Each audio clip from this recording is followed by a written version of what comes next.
This is my audience. Alrighty. Okay. Have you ever had one of those hot days where a regular beer doesn't hit the spot? Now imagine the same beer with a tangy, spicy twist that wakes up your taste buds. That's where the michelada comes in. Hey guys, I'm Brenda Velasquez, and I will be telling you guys how to make a delicious michelada. So today I'm gonna walk you through a few things. First, I'll explain what a michelada actually is, then share how I was first introduced to micheladas and why they've become one of my favorite drinks. And finally, I'll walk you through how to prepare both an alcoholic and non-alcoholic version, so there's something for everyone. So before we dive into making one, let's talk about the history of a michelada. A michelada originated in Mexico a century ago, roughly 1910. Although they don't know who exactly created it, there are two cool theories describing who created it. One was a general that was in the Mexican Revolution whose name was Augusto Michel. They said that he liked his beer with a little lime and a little spice, and that became a play off his name, Michelada. Another theory is that isn't as cool is that it's just a play on the name Michelada. It's like Michelada also means cold beer. It can be prepared with a variety of seasonings, an assortment of Mexican beers, clam juice, hot sauce, and is often topped with celery, shrimp, or cucumbers. The cocktail can be enjoyed by itself, but it also pairs really well with Mexican dishes. Now that you know the history of a michelada, let me take a step back and share a personal story after how I discovered this refreshing drink and why it's become one of my favorites. The very first time I tried a michelada, I was with my sister, and she went into the kitchen and brought out this curious drink in an ice cold glass. I was skeptical because it was red beer, but she assured me that it would taste good, and so I tried it, and beer was taken another twist for me of tangy and delicious.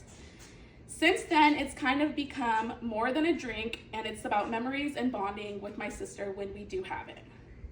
Now that you know how I got hooked on micheladas, let's get into the key ingredients to make the perfect one. We'll begin with the ingredients that need chopping: limes and cucumber wedges. Oh, with slits in them. My bad. Slits in them, guys. You'll need an ice cold glass with tahini, chamoy. This is optional, but it makes a good binder for the rim.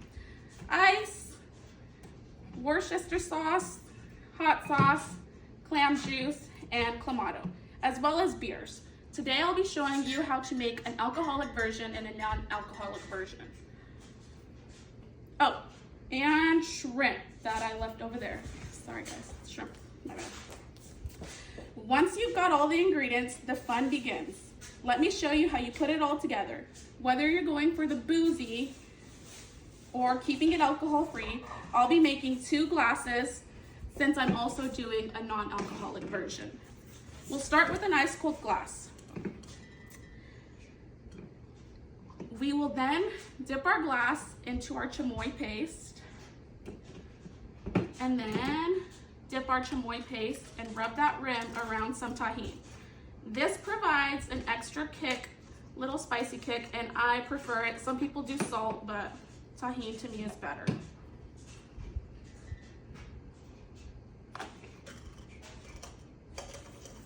Sorry guys. Then we will be adding in some ice. This can be, I like to just keep my beer cold in the fridge and only add a little bit of ice so it doesn't water it down to make the perfect michelada. So just a little bit of ice, like that. Then we will begin by squeezing some lime into our glasses.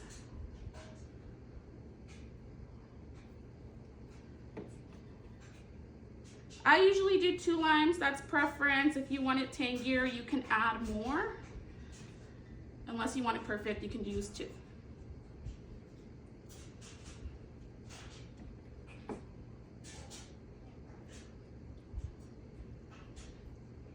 We will then add in some Worcestershire sauce.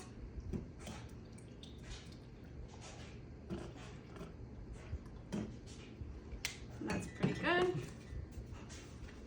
We will then add in some hot sauce. Hot sauce also goes on preference if you like it spicy or you don't like it spicy.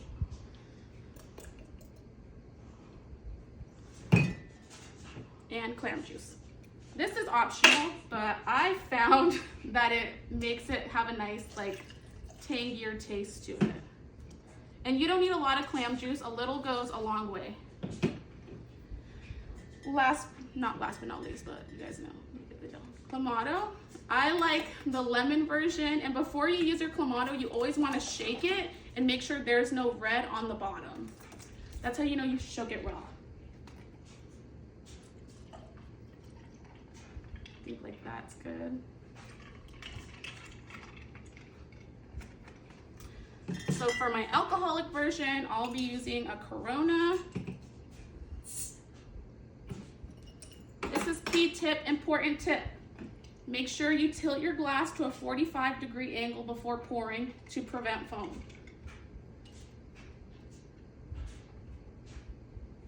And you'll fill that all the way to the rim of your glass. I'm gonna use my non-alcoholic beer for my other one, which is a Heineken 00. I also would recommend using a Mexican beer, but this will have to do for the non-alcoholic. And if you want to keep it low carb, we also Michelob Ultra would make a good michelada also. Tilt 45-degree angle and pour.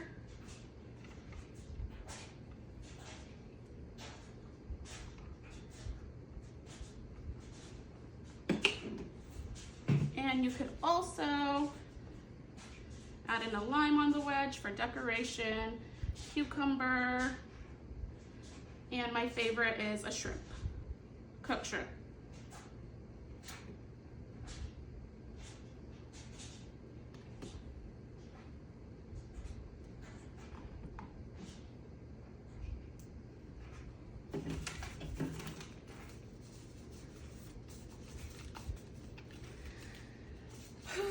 Sorry guys. Okay, now that you've stirred, squeezed, and spiced things up, let's all together with a quick little wrap up. So today we learned a little bit about the history of michelada, my personal experiences with micheladas, the key ingredients, and how to prepare a perfect michelada. I hope I've inspired you all to give it a try and whip one up for your get-together or backyard barbecue. Thank you for listening to my michelada journey. I promise the only thing better than hearing about it is actually drinking one. A big thanks to all of you and to my professor, Miss Deek, for letting me turn a tasty drink into a class assignment. My audience stood.